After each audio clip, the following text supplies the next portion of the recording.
Devrait-on retirer le nom de McDonald's de l'appellation de certaines écoles? Et je rajoute à cette question, devrait-on changer le nom de Hammers pour certaines rues de Montréal? Devrait-on changer le fait qu'on a mis de l'avant, qu'on a mis en lumière certains personnages historiques dont la démarche, le discours ou les actes ne sont plus, disons, à l'heure au goût du jour au niveau des valeurs, qui, par exemple, ont participé au génocide des Premières Nations ou qui, par exemple, ont commis certains crimes qu'on n'accepterait plus aujourd'hui? Est-ce qu'on devrait continuer à préserver l'espace qu'ils occupent dans l'espace public, dans le fond, dans les médias et dans les appellations officielles?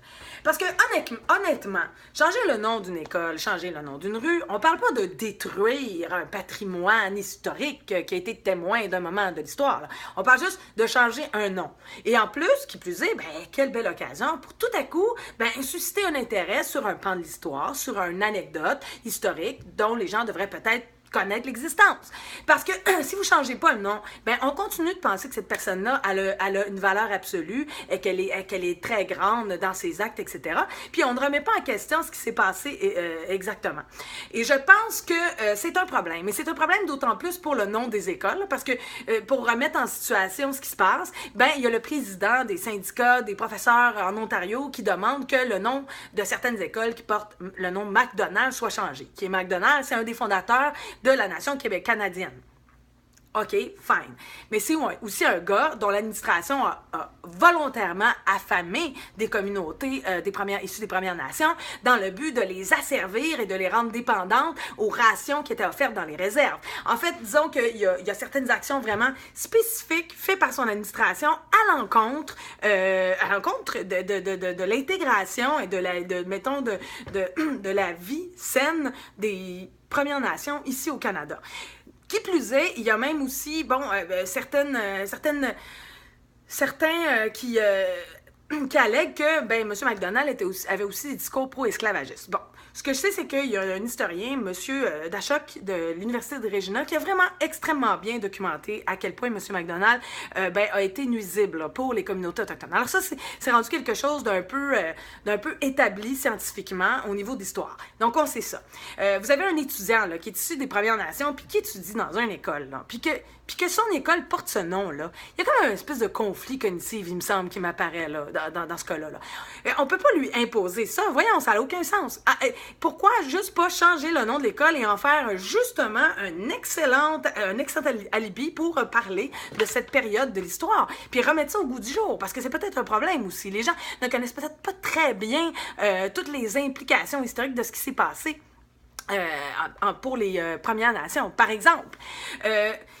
Et c'est la même chose pour les noms des rues, comme par exemple Hammers, qui a quand même carrément participé au génocide des Premières Nations avec des techniques, disons, douteuses là, au niveau pour gérer ses colonies, tout ça.